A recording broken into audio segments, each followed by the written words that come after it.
I'm not eating at fucking Long John Silver's.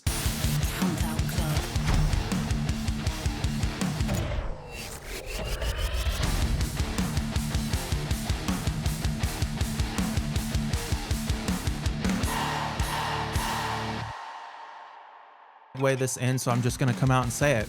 I saw Jeff Goldblum this week. As his music project? No, I was working some award show shit, and usually in the department of, I work in various places, just kind of various event spaces throughout LA, but like usually the department area that I work in will know about like massive people ahead of time and their appearance, just to, you know, have a heads up for it. No idea. Like it was a literal jump scare just right in front of me.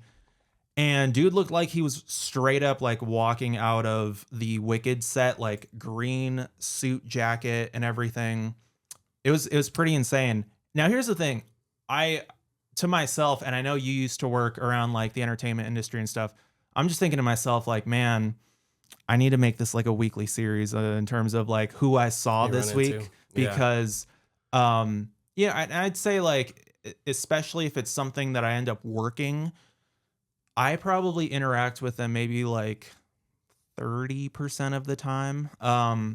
But this leans in that 70% of, you know, I didn't really say anything. I overheard him just talk about stuff, and he was saying some very just Jeff Goldblum-esque things that you would expect, like, just the most random things that you're like, yeah, that's absolutely 100% you. Like he walked out of the bathroom and was like, "There's a very nice sink for you to wash your hands in there. That's awesome. It's so great." Have you seen that clip of him like rizzing up that interview girl, where he asks her what her name is, and he's referring to her by her name, and he's like holding her hand, and he's just like so into it, and then all the comments and everything are like there are 20-something-year-old girls that are just like foaming at the mouth for Jeff Goldblum, who's probably like 70. If it's not Danny DeVito, it's Jeff Goldblum. Eternal Riz. Yeah. Jeff Rizblum. Oh, dude, Jeff Rizblum is going to remain. He's going to be dripping with that Riz deep, you know, into, because he will live another 20 years. It's just, there's no way, no ifs, ands, or buts about it. You know, he's going to outlive some celebrities that we don't even know about yet that are going to go at like 29. Science finds a way. Yeah, exactly. Yeah, there's just Jurassic Park reference. Or nature, whatever. See, here's the thing. I was like really hyped on saying that, and I shit you the fuck not. On the way here, I saw Harold from Harold and Kumar. Really? Yeah, just Los Feliz area. And here's the thing. So he was wearing a mask, and he was kind of playing around with it. So I don't think there's any way around this where there's not at least one or two people that are gonna be like, "Oh no, you're just being racist." But I swear to fucking God, it was him. Like, no, that checks out. I don't know if I've told you this before, but I'm pretty sure he had a band for a while, and their rehearsal space is literally just like it's the rehearsal space that everyone knows about. Yeah. That is on the Boulevard.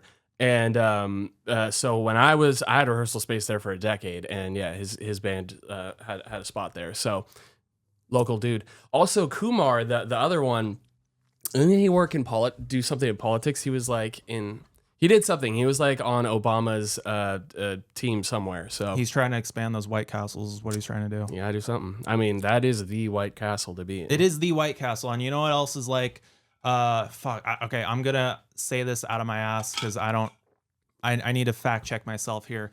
So the movie takes place in New Brunswick, and I think that's New Jersey. It's like the Joe Rogan podcast. We don't fact check. Yeah. Where Joe Rogan's like, I'm no doctor, yeah. But, so yeah, I believe it takes place in New Brunswick, but the White Castle that it's filmed in is somewhere deep into Canada. Interesting. And I think New Brunswick is Jersey, right? We'll hit that up for Mania. Yeah. We'll definitely make that happen. I had White Castle for the first time last year or was it 2 years ago? Yeah. No, that was, it was like 80-minute old White Castle too. Yeah. I personally think I'm good. Like, period. Like, you gotta have it. Yeah, but you definitely, that was a stressful situation. Is he really about to say you're about to have it fresh, or you gotta have it fresh? Well, I was for a second. I stopped myself, but like it's definitely better hot and not when you did like 5 loops around the boulevard trying to get us, and that was I could definitely tell that was a stress case. Dude, when we were young, traffic Yeah. meets the F1 street closures in Vegas. It was just not wasn't ideal. Yeah. So. But other than that, yeah, I mean, you know, it's worth giving a shot one more time. Not the one in on the boulevard in Vegas. There's actually one that's off, I think, down near Fremont or whatever. Fremont area. That's not Every bad. time I've tried to look into going to that, you know, when it's like 2 a.m. or something, that line is just, it might as well be in and out in Hollywood. Yeah. It's no joke. Yeah. You got to wait a Space Mountain sized line to get your little tiny, you know, frozen birds. Well, the one that puts me off on the boulevard though is that it's right in the middle of a casino, and there's some I don't smoke and never have, but like there's something kind of comforting about casino smoke. Yeah, like absolutely. It soothes it's your cozy. soul when you're losing money on those machines. It's like, just inhale. Yeah. Everything's all right. It's the one time I don't mind secondhand smoke, but I'm kind of like particular when you're eating, and in that case, that White Castle is just smack dab right there. So while you're having your, you know, shitty little burgers or whatever in a super cramped spot that you just waited 35 minutes in line for, you also have this like big waft of casino got Mary smoke with her oxygen tank just, God damn it. Let me pull this again. Fuck. Exactly. Yeah. And you got the buck in a cup guy right there. Put a buck in the cup put a buck in the cup and I will shut the fuck up. Yeah. That guy? Yeah. Oh my God. Or the Legend. other guy, or the other ones that are walking around, crack, meth, weed, Molly, ecstasy. and then you Get your eighths here. Get your eighths. yeah. Get your cocaine. The police chicks, the feather chicks. There's just like dude. It is a glorified, beautiful mess. And you know, we're we're not that different. Like in Hollywood, you go down to the boulevard, same thing. People peddling CDs, and it's like, motherfucker, I haven't had a CD player in 10 years.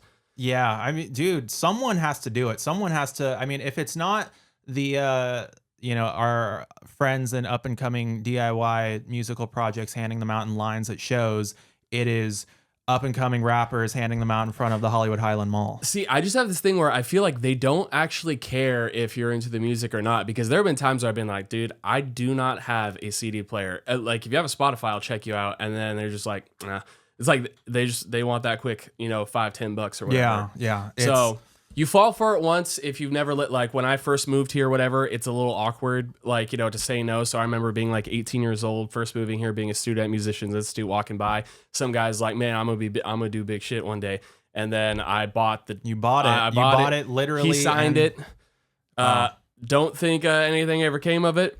And here's the thing that pissed me off though, is like the amount of low effort in that CD. When because at the time I actually had a disc drive in my laptop, I went and put that CD in. This motherfucker didn't even separate his tracks. It was one long, like 20-minute, like there are different tracks, but it was one file, like one long, like 18-minute, like file. Have you ever been asked to collab when you're at a random public place? Like you just come across, whether it's like a rapper or someone that's like, you know, just some rando that checks you out, not like in a gay way, but in a, you know, just, hey, what's up, man? Like your tattoos or whatever. And then you just go down this hole, and then people are like, hey, you wanna you make music? I make music. Let's get in the studio. That happened to me like a few months back at the gas station. It's probably happened to me at like fucking Jack in the Box or Denny's or something. It's just, we live in a really weird city. You could say that about a lot of cities just in general. We live in a very weird one. It's definitely happened to me. Most of the time, it's some older male photographer like that's just like, oh, I'll shoot you for free or whatever. For some reason, I just got that, like, there's something about me that, like, with older male photographers that are just like, let me shoot you. That is super, like, effortlessly talented. There's always some weird shit going on behind, you know. Yeah. Our music scene is obviously no stranger to that, but yeah, you're always getting approached with someone, especially here and everything. I have a weird pet peeve about the whole, I don't know, when someone's just like, I do music, I'm like, yeah, everyone does something here, but there's something so like like expand. Like, you know, there's like, do you produce? Do you rap? Do you play drums? Like, what's the And deal? someone's Like, just like, I do it all. yeah, I do it all. exactly. And then in reality, they do not. They don't do anything. Yeah. So, anyways, as we get off, it's how to weave out everyone. Hey, Revenge of the Sith is coming back to movie theaters in April. 20th anniversary. Look. Seeing Revenge of the Sith in theaters as an 8-year-old kid or 9-year-old, however old I was, watching Anakin Skywalker just fucking slaughter little kids. I for those that weren't old enough to experience it in the theaters, there's nothing like it. And I will be watching that movie in theaters like 15 times. I just want to let everyone know. If anyone out there who I know personally or seems like a cool dude wants to go watch Revenge of the Sith with me in IMAX 15 times over, I will be there. Just let me know. and if you don't want to do that because you're not into the whole space thing, you could come with me to the El Capitan this coming week when they bring the entire Pirates of the Caribbean series back. Is that actually happening? Yeah. Fucking So course. the 5th through the 9th, which I'm like, we have something's going on the 9th. What is the 9th? Whatever. Something is. Oh wait, no, it's AEW. AEW. That's what it is. Yes, I have to go to AEW instead of He watching. has to go attend this event for something that he actually talks about on podcasts. Yeah, what the fuck? Fucking God. It's so whack. Instead, I could go watch, Dead Man Tell No Tales. Instead, he could watch a movie where he has to actually seen multiple times, walk or drive or do some sort of commuting to get all the way over there, and then fucking sit down in a area with germs and shit when he could just pop in Disney Plus on his TV. And you know what's crazy? When Dead Men Tell No Tales came out, I believe that was the last one, right? Yeah. When that came out, I was working at not 1, not 2, but 3 movie theaters simultaneously. 1 for Disney and then 2 for another company called Regency. And all 3 were showing Dead Men Tell No Tales. And I still paid to go see it because I was working a bunch and I couldn't, they usually have rules when you work at theaters where you can't see the movie opening weekend and take up seats, so you have to wait till the week after. I still paid to go see it. And then I saw it in every theater after that. So if you want to come, they're bringing Pirates back, and I have a pirate sword over there. I'm not going to grab it now, but, maybe show and tell later. Literally, dude, just I am going to grab it. Yeah. Why not? See, it better be like a actual, replica that you find in like a swap meet and not like a Toys R Us RIP. It's somewhere. No, this is it's a real sharp motherfucker. I feel like maybe not Jack Sparrow would wield that, but maybe like someone in Tortuga or something that like he did dirty and owes some quid to. Are you fucking saying that my sword is? Are you saying my sword is a jobber? I'm saying that it's saying this is a jobber sword. It is good enough to enter in the world of it, but probably not like fucking tangle with Davy Jones on a balance beam on the Black Pearl or Flying Dutchman, whichever ship they battled on. This is something that Hello Puppet would use or whatever. Like yeah, exactly. Or like his homie with the one eye, or with the eye that pops out. Who was in the original Office? He plays. Is he really? He plays like the Jim in the original Office. Look, but the thing is, I'm left-handed, so this is a left-handed sword. Anyways, I forced my friend to buy this for me for my birthday. I was basically like, "Look, motherfucker, this is what I want."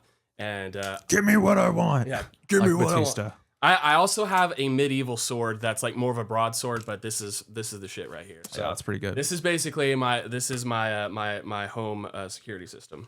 Well, that is Jake's show and tell for today. Tune in next week. But before that, the Hardys were on NXT last night. Oh yeah, yes. Did you watch that? I did. That I like them, Santino.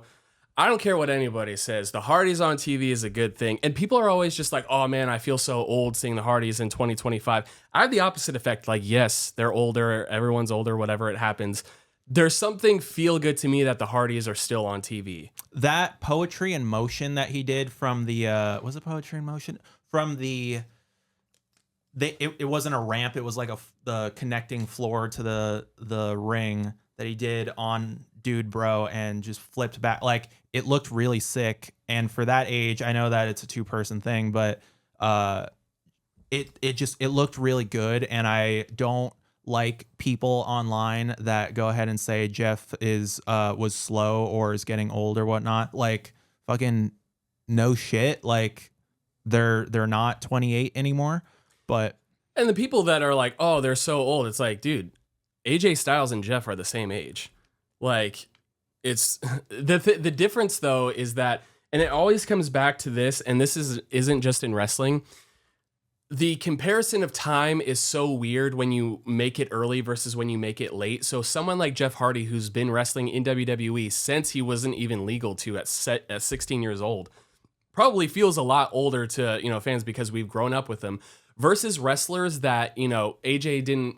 If you're just a casual wrestling fan, a WWE person, then you probably didn't really know much about AJ Styles before 2016. Right? Oh yeah, absolutely. So it feels newer and it feels more modern. Same thing with Batista. Like if you think back, but people don't realize that Batista is older than Triple H, right? Think about that for a second. Yeah, think about that. Yeah, Batista's Isn't older. That crazy. Batista's older than Triple H, and by the time he started wrestling, he's mid 30s, pushing into his 40s or whatever. Joe Hendry is he's 36 or whatever, 37, but Isn't it weird that like a lot of us look at Joe Hendry as a newer wrestler, like he's blown up over the last 2 years, whereas we think of someone like Kevin Owens, someone that's a similar age, we think of them as being vets, 20 years in the business, just because Kevin Owens blew up beforehand. It's very interesting how that works. The thing is, we always advocate for just people in the entertainment industry breaking through when they're older, because there's just too many 18, 19, 20-year-olds running around that they just got really successful out of nowhere and they're set forever. In wrestling, that maybe that's a big reason why we have always just clung to it so much, is because that's just always been a goes without saying thing. I mean, yes, you have your exceptions, your Randy Ortons and whatnot, but 90% of the time it is a slow burn. It is a long haul thing. I mean, Cody, look at the roster now. I mean, I would say the WWE median roster now, like especially the top people, they're pushing 40. Cody Rhodes, Drew McIntyre. I mean, CM Punk is the same age as Jeff Hardy, or like close to it, like 45, 46. Absolutely. Like so many of the people at the top are in there for. R-Truth is like 52 years old. Think about that. Yeah. So it's crazy actually, and especially in an athletic sport where people are older like that. And I don't know. I'm always, the older you get when you're chasing creative endeavors, the more you start to like you check. It's the Wikipedia thing. Every year you're like, how old were they when they blew up? How old were they when they put out their first album or whatever? And you just keep pushing it forward. I remember when I was in college, they said that the average signing age is 23. And I was like, that's forever from now. That's like 5 years from now. Mm-hmm. And then when I hit 23, I'm like, oh shit. And then I would look at Mark Hoppus, and like, I remember I always thought back to this Mark Hoppus interview when they put out Enema of the State. And he was like, I'm Mark, I'm 28 or whatever. I'm like, 28, that's forever. That's so far away. Yeah. And now we're past it. Yeah, past that. And so now me at like 32, almost 33, I'm like, well, like John Resnick wrote Iris when he was like 34, 35. So, I mean, there's that. Jelly Roll blew up when he was like, 40. We have so much to talk about, and you have to go to another thing, so we won't get harped on this. I will say one last thing, or on this thing that I found out that was kind of cool. Chaperone, who's obviously younger than both of us and had young success. I saw something I didn't realize that Pink Pony Club came out 5 years ago. Isn't that crazy? Yo. And now it like that was really inspiring to me to like look at something like a song that has been out on Spotify for 5 years, and it just started blowing up like a year and a half ago, whatever. So that's cool. He has already worded out like 3 or 4 things, and I'm just like, there's no way. There's no way. Honestly, Jake is really good at if you ever just want to know a wrestler's age without looking it up on Wikipedia, just ask Jake. But yeah, I can't tell you who won the match or what title was on what or whatever. Year was what, how many times this person's won the title. But if how you old is Darby Allin? Yeah, exactly. Darby Allin was born in 93, so he's a little younger than me. I believe Darby Allin is just probably turned 32. There you go. Dude, Cody Cody actually might live forever because he's gonna sell his soul. Apparently, You think so? yeah, maybe. It's either gonna be look, the whole promo that they had. It's like, okay, I'm gonna sound like a hypocrite here because I always advocate for, if something doesn't happen the way you want it to in wrestling, it's like, oh, this is ruined for me. This is trash. Like, and I encourage that to like not be a thing. Having said that, this does kind of, if that does happen, it kind of ruins the CM Punk heel turn thing that we were talking about a few episodes ago. That honestly just sounds fucking great. See, do you think though? I saw a theory the other day that I really like. However, I do think it's slightly flawed, which is the fantasy booking that basically what happens is The Rock forces Cody's hand to become a corporate champion, right? For whatever reason, blackmail, this, that, whatever. And this leads to CM Punk winning at the Chamber, and then it becomes CM Punk versus corporate champion Cody at Mania. CM Punk is about to win or whatever, but then The Rock comes out, does some sort of interference or whatever, but then Cody calls CM Punk calls his favor, back to the Paul Heyman thing, and that favor is that Roman backs up CM Punk, comes out and stops The Rock or whatever, thus setting up The Rock and Roman Reigns for next year or whatever, and then leading to a CM Punk victory at Las Vegas. I love that, but who is going to be the major babyface in the company? I mean, there is CM Punk, but like Cody fills that huge void of being like the company babyface that sells all the figures and all of this and all of that. It's like, are they really going to go heel this early with Cody? Yeah, it's really tough to say. I mean, it's right now, and again, I'll go back to Joe Rogan. I'm no doctor. I'm no booker. I'm no booker. I don't know what the merch sales are right now, but just from the dweebs like us online that are just clamming for both CM Punk and Cena, it seems like once Cody got his moment, it was like, okay, we're all good, everyone, we can go home. And like those Cody fans just aren't that present anymore. It feels like it's so in the words of Cena at that Rumble press conference, where it's like, it is best for business for me to have 17. I mean, both him and Punk are like, it seems like in popularity, they both have surpassed, even as late in their careers as they are, have surpassed Cody Rhodes. So it is a possibility that is what could happen. The only downside of that is that Cody is no longer, Cody is obviously going to be around way longer than both of those guys. And to be honest, you could argue, I know, again, people are mad online and everything, but Jey Uso being a potential guy to fill the spot that Cody had a year ago, there is something to be said about that too. Definitely. There's something also too about CM Punk being a cool heel champion. Like, let's say it goes the other way and CM Punk somehow becomes The Rock corporate champion. Because CM Punk's first promo back, I'm not here to make friends, I'm here to make money. It's a good callback.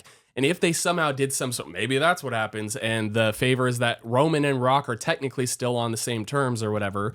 Yeah, it doesn't make as much. Because here's the thing: if that scenario does happen, which I've heard people talk about it, and honestly, it makes sense. It's something I thought of for a little while too as well.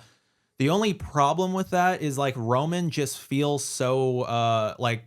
He's absent right now. Yes, but like in that scenario where it does happen, where it's like he helps Punk defeat Cody and The Rock and everything, like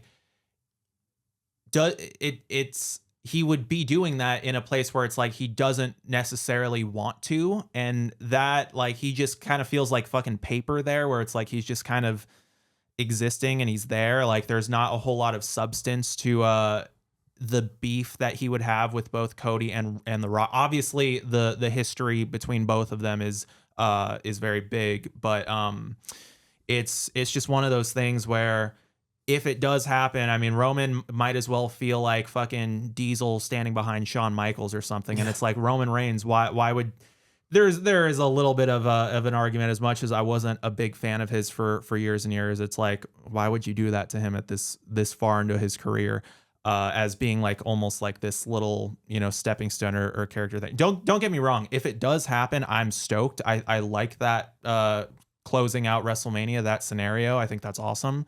But yeah, there is an argument about that as well. I think also what's interesting about how booking in WWE is going now under Triple H is it almost seems like they're embracing the false starts of a lot of feuds that don't actually end up taking place. Yeah, they're just kind of sprinkling this idea of like, hey, get excited about this, and then we're not gonna do it. Like even on Raw this week with CM Punk and Logan Paul, there's a lot of going back and forth. Logan Paul slaps CM Punk.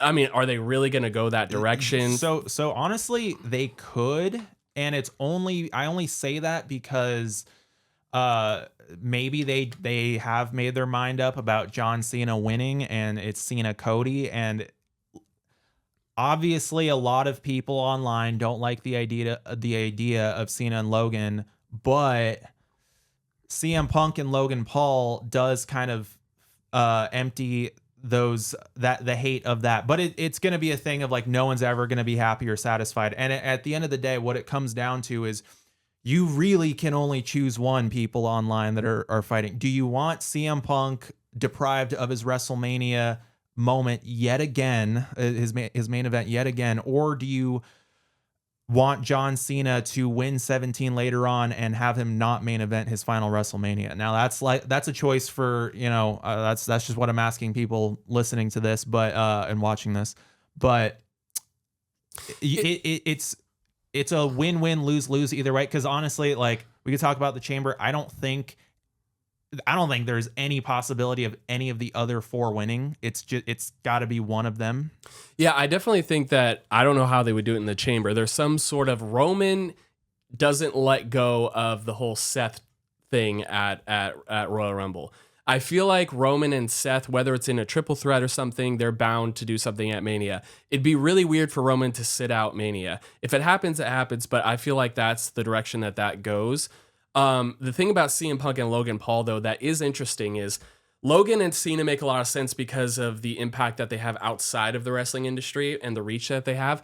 But the thing about CM Punk and Logan Paul is that they are the antithesis of each other. Like Logan Paul is the Republican, like, you know, had a lot of stuff handed to him, like super athlete, you know, major viral guy. And CM Punk is the super liberal punk, like old grizzled vet that, you know, just, you know, wants to beat someone up, right?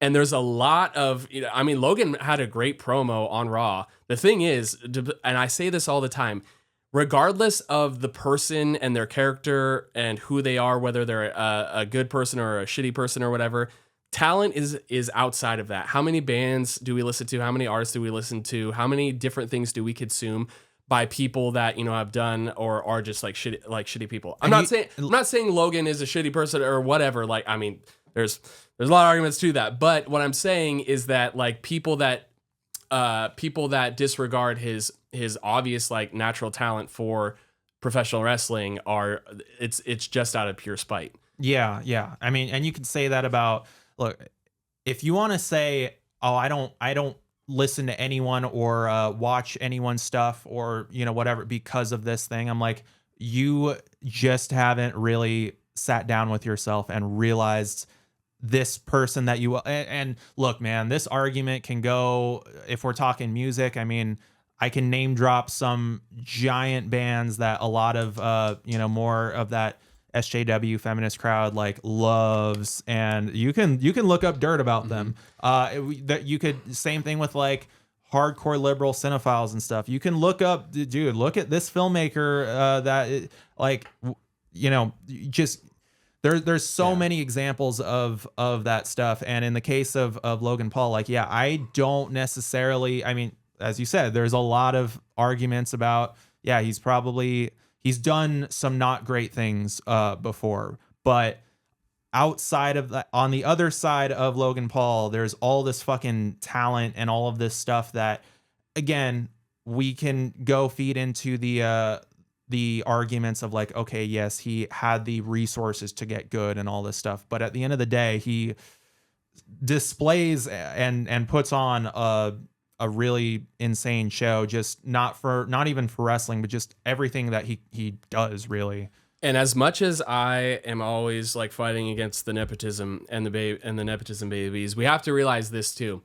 Cold hard fact is that there are a lot of people that also had all of the red carpets rolled out for them to become great wrestlers or whatever, and then they just didn't, or they couldn't. How many wrestlers, big guys, did Vince McMahon sign that, you know, became... Who was that dude who everyone was championing as like the next Brock Lesnar? Remember, he's like super tatted up and everything. Look, whatever his name was, I can't remember, but obviously, like, you know, they put a lot into that and it didn't pan out yet, at least. So there's so many instances of like, yes, there's a lot of opportunity, and some people are given the red carpet treatment, but they don't always. They don't always fly with that stuff. But so, who do you think's winning the chamber? If you had to, if I had to, okay. You got $100 on the line on whatever the fuck, DraftKings. Look, I think of both options, it is tough. It really could be either one. I will go ahead and say John Cena. I have never rooted against John Cena. However, I will say this, just in terms of I'm at a certain point in life where I would rather enjoy good storytelling, good booking, and things that make sense, and things that even past whatever big match that we got, like what is some good things that can come from that can follow that. So I personally like CM Punk versus Cody Rhodes a little bit more. But I think if I really had to pick gun to my head, I would go. I think that they will do Cena ultimately over Punk, and it's just going to be one of those things that, he's going to have to wait another year, but yeah, we'll see. I would also go. I'm much more interested in Cena or in CM Punk and Cody. I would also go Cena, mainly from the aspect that there's a lot more ways to work with CM Punk on this Mania. If Cena loses again, I don't know, or doesn't capitalize on this again, it doesn't set him up for a super strong year. Now, I believe that Cena's going to chase like this entire year. Maybe he wins at Mania or whatever, but I feel it's a lot easier to book CM Punk into something else, because CM Punk right now has all this heat with, like, you know, Logan Paul, and then there's Seth Rollins, and then there's the whole Roman Reigns and the favor and all that other stuff, right? However, with Cena, this is like his one thing that he's got going right now is the chase for the title, and I feel it's a lot easier to just kind of book that way. Yeah, so. And who knows? Maybe that favor involves some power that we haven't really even sat down with, and maybe there is just some way that after the aftermath of hypothetical Cena Cody, that maybe Punk does kind of insert a match, and he technically in that case would have main evented WrestleMania. And also, I mean, if Cena wins at WrestleMania, then it leads to my most hopeful match of the year, which is the Cena CM Punk Money in the Bank. Fucking Triple H, man. Book it, make it happen. The thing is, use the Kill Switch theme, please. Oh yeah, you need that. This fire burns. I don't even care if CM Punk doesn't like. I don't know if he likes it or not, but just. Yeah, he doesn't like it. I think that was supposed to go to Orton. Speaking of like hard rock and metal songs, I know that there's a lot of PLE themes as of recent that, you know, they're branching out. We got, like, you know, a lot of people are complaining about like The Weeknd and Flo Rida and all the changes from that. I kind of like the diversity of it, but I am pretty stoked that Poppy is doing the chamber theme, because it's just nice that we have a good solid banger of like a hard rock metal-esque song that is also like, she definitely lives in like the world of music that we're just around a lot with those bands and stuff. You know, she's in the kind of in that Bad Omens camp and all that stuff. And it's cool that is getting a lot of representation there, especially for a song that in my opinion just fucking slaps. That was in my head like all day yesterday. Poppy has been holding it down when it comes to representing heavy music in pro wrestling for almost a decade now. When was her first theme with NXT? Oh man, it was like 2017, somewhere in that black and gold era. Yeah. So I mean, and clearly, WWE lover and for good reason. Yeah, so. and like I know that whoever was curating that music for NXT deep down is a scene kid, Probably but it's Triple H is a scene kid. yeah, Triple H is absolutely a scene kid. It's like Motorhead, but then he also probably loves like Neck Deep and shit. I bet you just put on his just shuffle his Spotify, we'll get like Clairvoyant by the Story so far. I just someone AI a swoopy emo hair over Triple H and a nose piercing in Smiley. I think the important thing that like Poppy and Sumerian and her team and everything seem to be doing, or like are able to achieve with WWE though, that is really game changing, is the fact that we live in an era of WWE where the main PLE themes are very centric around like major stars, whether it's The Weeknd or Travis Scott and stuff. So for Poppy to be representing the heavier side of things on a main PLE, it's a main PLE, and it's like, look, I heard a while ago someone was talking about it's no longer the big four, it's the big five with Money in the Bank, but right below that is the Chamber. There's no arguments about it. It is one of the biggest shows for WWE of the entire year, and it's taking place in a stadium. So just however many people, they're going to say, 55, 60,000, if it's probably like 40, 45,000. That's still a lot of people that are going to get exposed to Poppy in our world that, probably wouldn't have gone looking for it beforehand, which I always sit on the I'm not a gatekeeper. Like everyone should I welcome everyone with open arms as long as you're not a dick.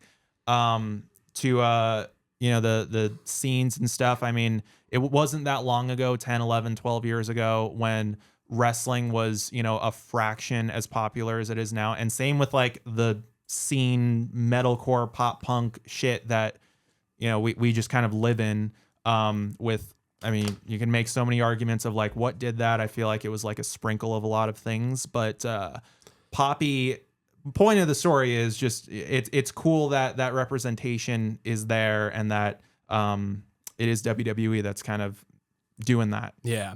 Well, Poppy, and one last thing on this too is Poppy, I believe, is also the perfect gateway artist for 100% for fans that, wrestling fans that might not listen to heavy music and everything. Look, we obviously, both of us probably discovered a lot of our taste for heavier music from wrestling, right? Or at least I could say that about me. And growing up and everything, hearing, the Union, I discovered ICP through that. But point that I'm making is Poppy is the perfect gateway artist for people that might not listen to heavy music and go into it, because she's so genre bending. There's so many things about her and the way that she presents herself that like there's just something for everything in what she does. So, I mean, killer. I mean, congrats to her and Sumerian and everyone for doing that. Not only is she doing the theme, she's in the WWE 2K game, which, by the way, I did not know. Sorry. I thought you meant you can play as you can play as Poppy versus Io Sky. They need to do that. If Poppy they've done it with versus MGK, Logan they Paul. can do it. Yeah, dude, imagine. Oh man. Poppy versus Logan Paul. That's anyways. Oh, and she has like poison mist or something. Yeah. Make it happen. Make it happen, WWE. But no, she's in the soundtrack. There are, and this will please a lot of kids that grew up on that Ruthless Aggression era, but they're like us.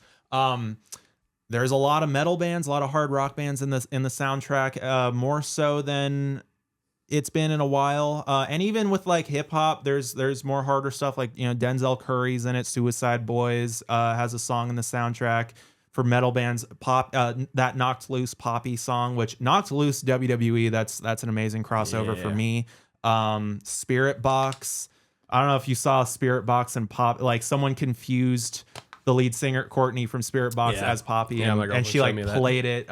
She's played it off so cool. Dude, that wasn't also that like Spotify messed up on one of the when they do the metal playlists or whatever, the curated ones, and it was a totally different band. I don't know if it was Arch Enemy or something like that, but yeah, she's getting confused all over the place. Yeah, it's crazy, but shout out to all of them. We need just they're all killing it, and it's nice to see that it's fucking the representation is there. All these music festivals and everyone going crazy about all the stuff. Did one of the people from Knocked Loose like post a photo of them with a Finn Balor figure or something, and was like, "This is how I feel about being on the soundtrack"? Not that I know of. Okay. So I must have just gotten like this is very boomer of me. I must have saw something online and then fell for it. But I saw a picture of a kid with a Finn Balor action figure, and it's like, for those wondering how I feel about being on the WWE 2K soundtrack, this is a picture of me with the Finn Balor figure at 12. And for some reason, it was like connected to Knocked Loose. I'm like, those guys are like my age. So, you know, or like they're, I think, early 30s or whatever. Something like that. Late 20s, early 30s or whatever. So I was like, that seems a little off. But anyways.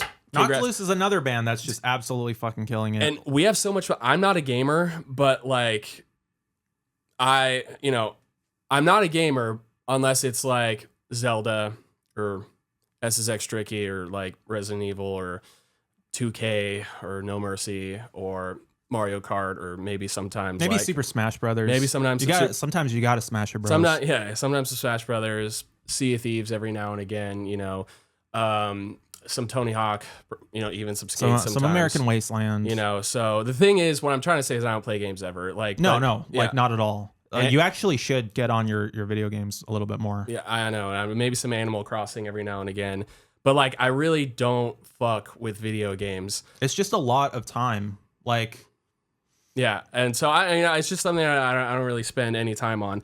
But you play AEW Fight Forever, right? And that's the other thing is like maybe just that. Like I said, I don't fuck with video games. I did pre-order the deluxe version of AEW Fight Forever when it came out and everything. So, and I think at the time I had a pre-order for the Tears of the Kingdom Zelda game and everything. Like I said, I don't fuck with video games, but with Zelda and the stuff that I just mentioned, I will occasionally Double Dash too. But that's it, yeah. And maybe the entire Madden series all the way back to the first one. Yeah, see FIFA. Like sometimes maybe it's because my stepdad's from Italy. Like, hey, sometimes you just got to get down on that UFC and just dry hump the person once you take them to the ground. Yeah, every now and again, some Guitar Hero, some Rock Band, but like I can't stress enough, I don't fuck with video games. It's just like it's too much time out of my day. Yeah, it's not a thing at all. Maybe a little Among Us. Anyways, maybe some Star Wars Battlefront. That's it. That's literally it. Yeah, I mean, and like I love some Kirby and all that. Thrown in every now and again. He's a cutie. But at the same time, Crash Bandicoot. That's it. Yeah, that's it. But with WWE 2K25 coming out, I'm very tempted. I own a Switch, all right, and like all the older Nintendo stuff. I don't have an Xbox or a PlayStation, but I'm so tempted. I look every day like, if I get a Series S, which is like the cheapest way I could probably think like maybe I can get 2K. But it's like, do I open that rabbit hole? How many rabbit holes have you opened in 2025 alone? Dude, I bought a fucking 3D printer, spent $1,000 on it 6 months ago. I haven't even opened it. And now I'm trying to don't even get me. Oh, yes. Yeah, and then I'm just looking at it right now.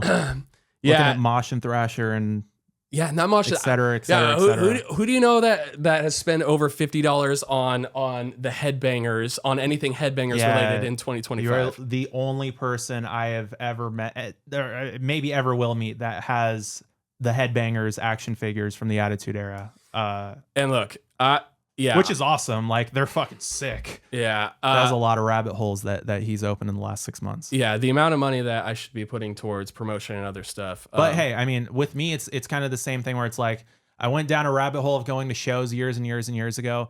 I finally feel like I'm kind of getting out of the state of like, oh, I gotta go to that, like, clenching. There were some like really fire festivals, not the Fire Festival, but there were some really good festivals that dropped recently. Obviously, the Warped Tour thing and all that happened, but even separate from that, and I don't mean to overshadow my scene moments and everything. Fucking Louder Than Life. Oh yeah. Why are you gonna make me fly to fucking look? Someone lineup. In Bowling Green, Kentucky is gonna be offended by this, but like, I never was going to step foot in that state. Maybe just to check off the 50 states. Get your fridge magnet. Get my fridge magnet. Maybe actually get some KFC just to say I got the real Kentucky Fried Chicken. Like, you're telling me I could see Avenged Sevenfold and ICP the same night. And Neck Deep. wait, no, sorry. That's Friday. Avenged Sevenfold, ICP, Sleep Token, Spirit Box, Bad Omens, Deftones, Bring Me the Horizon, Evanescence, Lamb of God, Slayer, Marilyn Manson, Cannibal Corpse, Neck Deep, Story So Far, State Champs, Drain. I'm just naming Cypress Hill, ICP, Trivium, Testament, I Prevail, Motionless in White, Perfect Circle, Breaking Benjamin, Mudvayne. I Suicide Boys, 3 Days Grace, Wage War, We Came as Romans, Black Veil Brides, Tech Nine. I've only covered like a tenth. It is stupidly fucking. It's so stacked. You know what I appreciate about the lineup is it's so European in the sense of like a lot of European festivals are way less discriminatory when it comes to like the way that they book bands and like, oh, you can't fucking have Periphery play with Avenged Sevenfold because like Periphery fans don't fuck with like, you know, it's or whatever the case is, right? The fact that ICP is playing on the same day as Avenged Sevenfold is it's just, it reminds me a lot of Rock am Ring in Germany and even, you know, Download and stuff like that. So yeah, that festival looks sick. It's pretty sick. Let's go to Kentucky. Let's go to Kentucky. And then also while we're at it, that same exact weekend, we might just fucking road trip to Atlanta too. Shaky Knees Fest. Blink, which is right. It's Blink. basically emo. It's emo knees is what it is. It's being headlined by Blink, MCR, and Deftones. And then you also got like really out of left field people right below them. You got Lenny Kravitz. You got Sublime, Idols, Vampire Weekend, Alabama Shakes, Cage the Elephant, who is actually one of my favorite bands ever. Black Keys, All American Rejects. Yeah, they were pretty out of left field, but yeah, it's happening the same weekend, a few hours south of there, but it's really good. And then Warped Tour, you got fucking 3 days of all of that, which most of that is out. And finally, it's been a month. Finally, just from looking at some comment sections 8 hours ago, the hate seems to have died down a little bit with that because a lot of those household names have showed up to there finally. Yes, you can all rest easy. Ronnie Radke will be. He will be there. He will be there. So will MGK, right? So will MGK, and not California, but the other two. He'll be there. I love how they didn't even like it was a quiet one, right? Like that was a quiet one. Yeah. So, and guys, all time low. It's okay. They will be there. It's fine. Yeah. A Day to Remember will fucking be there. Actually, I'm so fucking hyped about A Day to Remember. The thing about A Day to Remember is every time I feel like the average kid that lives in like 4 hours away from a major city in Ohio that's like, why don't they ever come to my town? I feel like they really skip us a lot. I know they did show up here last year, but like have they done their show yet at the Inglewood or whatever? Yeah, that was last summer. No. Aren't they playing coming up? But A Day to Remember isn't? No. Okay. I think it's something else then. Yeah, but I mean, Deftones will be there in a few weeks. Papa Roach Rise Against. Oh, it's Papa Roach Rise Against. Yeah. That A Day to Remember. I think we were talking about this. They're sort of in their. I mean, Avenged is one of my favorite bands of all time, and they've kind of entered their dad era. I think where they're more into just kind of hanging out. I mean, they've. I'm so jealous of bands that like basically solidified their legacy in their 20s, where A Day to Remember, even though they're probably in their mid 30s or whatever, they don't really have to do anything else. They're like, they could just, like just coast and play festivals. All they have to do is just fucking play The Downfall of Us All and everyone goes home happy. You could play 80 minutes of shit. Not that A Day to Remember has that in their catalog, because I'm like one of 2 people I know that actually likes the You're Welcome album. It's weird. It's different, but I like it. So Got that for $10 on vinyl out of me, but that was a good find. Hell yeah, that is a great find. Yeah. It was only money. Viva La Mexico. Yeah. I don't think they have maybe a hot take. I don't really think they have a bad song. They might have like a few skippable ones in their entire discography that I'm like, I'm good on that, but they have so many, in my opinion, no skips albums, at least 3 or 4. Yeah. We were gonna do. Sorry to interrupt. We were gonna do a top 10, but like you have to get to. We will save that for next week. Yes, but we are going to glaze for the last 10 minutes. We're gonna glaze Jeremy McKinnon, Neil Westfall, Alex Shellnut, and who am I missing? I got this. It's not Josh Woodward. He's gone. Well, honorable mention being Andrew Wade, the producer. And Andrew Wade. Shout out to other Andrew Wade. stuff. Kevin motherfucking Scaff. That's Oh, who yeah, of course. What is wrong Dated with Paige. me? Yeah. Yeah. Wait, he did date Paige. That's right. Yeah. Total Divas. Total Throwback. Divas, and also Ronnie Radke. That was And the singer from Emarosa. really was it Bradley or was Yeah, it the? Okay, I think so. Yeah. Interesting. So, yeah. Anyways, back to a day to remember. Though you were saying that they have no skips. They have no skips, and that was it. Well, I always talk about doing show and tells and everything. When it comes to a day to remember and the vinyl and everything, I told you that I got a deal on a day to remember. I spent $10 on You're Welcome, the last album. One of the most expensive vinyl records that I've ever purchased, though, was the recent anniversary of Homesick. And I'm going to show you this. Okay, everyone needs to see this because it is my pride and joy. If you grew up, look at that. Look at that shiny ass thing. That holographic like a fucking Charizard. Look at that beautiful thing. Try wearing that around your neck.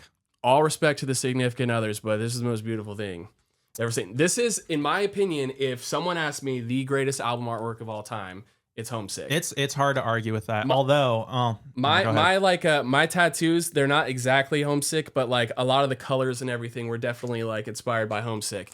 This album right here is worth making love to.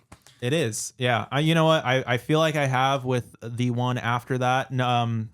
The thing is, Homesick and What Separates Me From You, for me, they just go hand in hand. Like as soon as I'm done listening to one, I probably Homesick if I'm going chronological, OCD shit.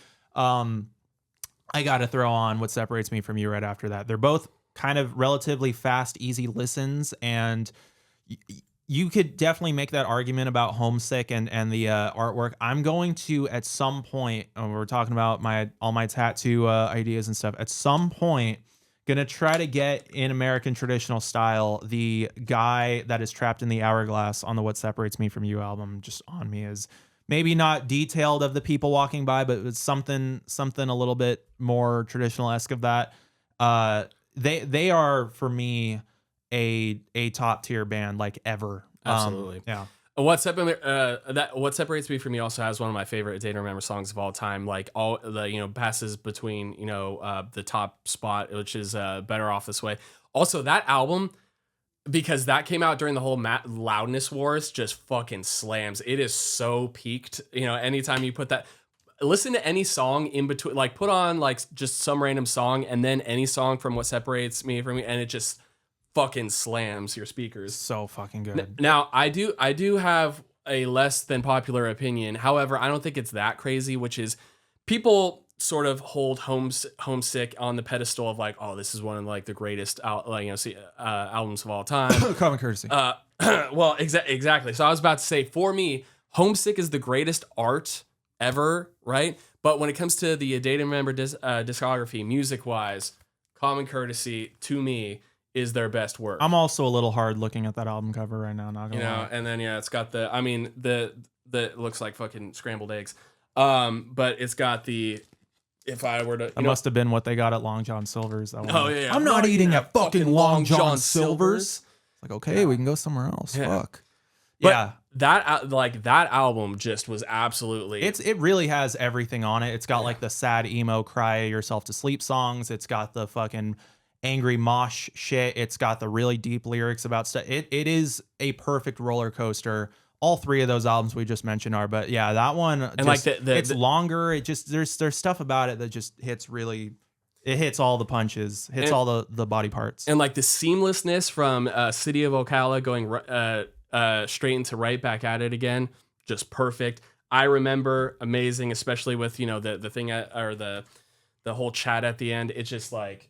Ugh, it's fucking so good, man. Yeah. But yeah, I mean, as we will continue to do every single week, I will leave everyone with just let us know who we should glaze next week. But genuinely, a day to remember. Like for me, obviously, I got to run and do shit. But I could go on about them for hours and hours and hours. They're that fucking good, and they're so good live. And then.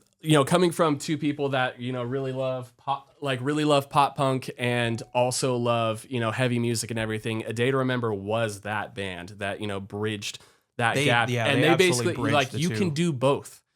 They are the hard example of like, yo, you don't need to be one thing, and just write good songs, put on a great show, and everything else will follow. And that's what they did. So And this is a podcast to remember. it is a podcast to remember. That's the name of it.